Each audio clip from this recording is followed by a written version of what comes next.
Kenapa orang kelas bawah dan kelas menengah itu cenderung tidak peduli dengan apa yang akan terjadi di 2023 guys? Yang banyak orang mengatakan bahwa presiden kita mengatakan bahwa 2023 akan gelap. Menurut gue pribadi, sesimpel karena mereka itu nggak ngerti guys. Nggak ngerti itu maksud gue tuh bukan bener-bener literally nggak ngerti ya. Karena ya presiden juga udah ngomong 2023 bakal gelap gitu. Dan mereka pun tahu. Tapi mereka tidak melakukan apa-apa gitu. Bahkan mereka masih foya-foya, masih buang-buang uang, masih hahaha gitu. Dan mereka juga nggak tahu apa dampak dan efeknya untuk Indonesia bahkan untuk mereka sendiri. Ya mungkin karena mereka berpikir gitu di tahun 2020 aja yang krisis satu dunia besar itu mereka bisa survive gitu. Ternyata problem di 2023 itu bahkan bisa jauh lebih buruk daripada 2020 kemarin guys. Kenapa gitu? Oke, yang pertama alasan utamanya adalah problem di tahun 2020 itu hanya pandemi aja guys. Setelah pandemi ini mulai reda atau mulai selesai, efek samping dari kebijakan-kebijakan seluruh pemimpin di dunia itu berefek di tahun-tahun berikutnya guys. Yang makanya dibilang tahun 2023 tuh akan gelap ya.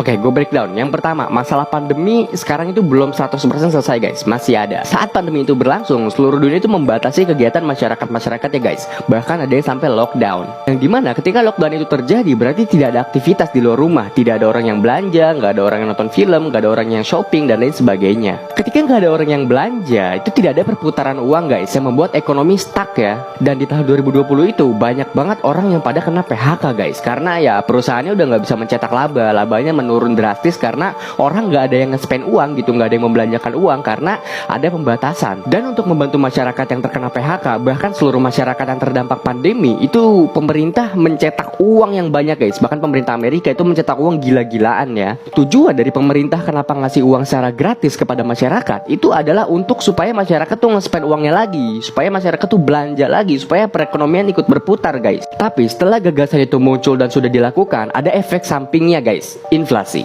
Efek samping dari kebijakan pemerintah yang memberikan uang secara gratis kepada seluruh masyarakat itu membuat masyarakat jadi pegang uang banyak guys. Dan karena masyarakat pegang uang banyak, masyarakat udah mulai belanja-belanja nih. Karena masyarakat udah mulai belanja-belanja, berarti otomatis demand akan naik guys. Keinginan pembelian itu akan naik. Otomatis kalau demand akan naik, supply sedikit, ya terjadi yang namanya kenaikan harga gitu. Masalah pandemi dan efek dari pandemi belum selesai. Mulai lagi muncul masalah perang Rusia Ukraina guys. Jadi itu masalah di dunia sekarang itu bertumpuk-tumpuk guys. Efek pandemi belum selesai, inflasi belum selesai, muncul lagi masalah krisis energi, muncul lagi masalah perang Ukraina Rusia, dan itu semua membuat ketidakstabilan ekonomi dunia. Mungkin ada dari kalian yang belum mengerti bahwa kenaikan harga BBM itu efek dari semua ini guys. Ini nggak cukup, gue akan bikin part 2. Semoga video bermanfaat dan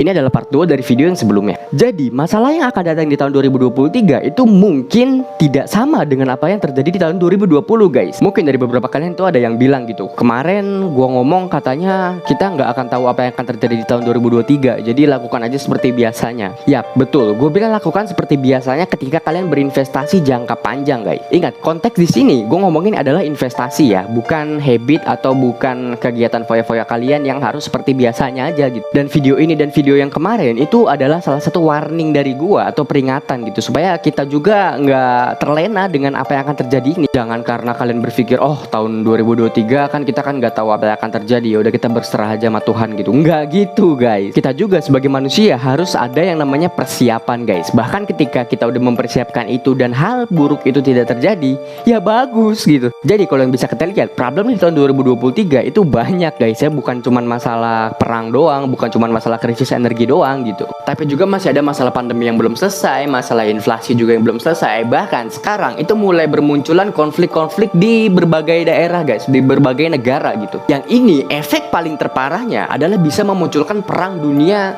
ketiga guys. Kalau konflik di berbagai negara itu terus terjadi dan tidak ada redanya, kemungkinan adanya perang dunia itu bisa terjadi guys. Dan ketika perang dunia itu beneran terjadi, dunia akan hancur guys ya. Kalian jangan seneng, jangan kayak wah akhirnya ikutan perang jadi TNI jadi militer gitu, jangan guys. Karena teknologi sekarang itu jauh lebih pesat dan jauh lebih canggih dibanding teknologi di perang dunia kedua ya. Kalian bayangin kalau perang dunia ketiga itu perang nuklir.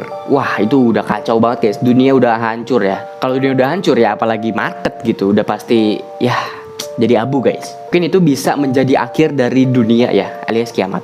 Di luar dari kemungkinan perang dunia yang bisa terjadi, gue mau ngasih tau ke kalian atau mau memperingatkan ke kalian bahwa kita, walaupun negara kita bisa terbilang aman karena komoditas kita banyak, energi kita lumayan banyak, dan lain sebagainya, kita jangan terlena dengan semua itu guys. Kita harus tetap mempersiapkan ketika hal yang sangat buruk itu terjadi guys. Kita nggak bisa tutup mata tentang apa yang terjadi di dunia ini ya.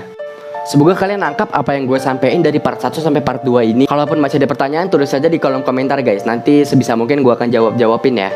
Oke, segitu aja untuk video gue kali ini. Terakhir dari gue, persiapkan diri kalian dan kencangkan sabuk pengaman guys. Semoga video ini bermanfaat dan selamat berinvestasi.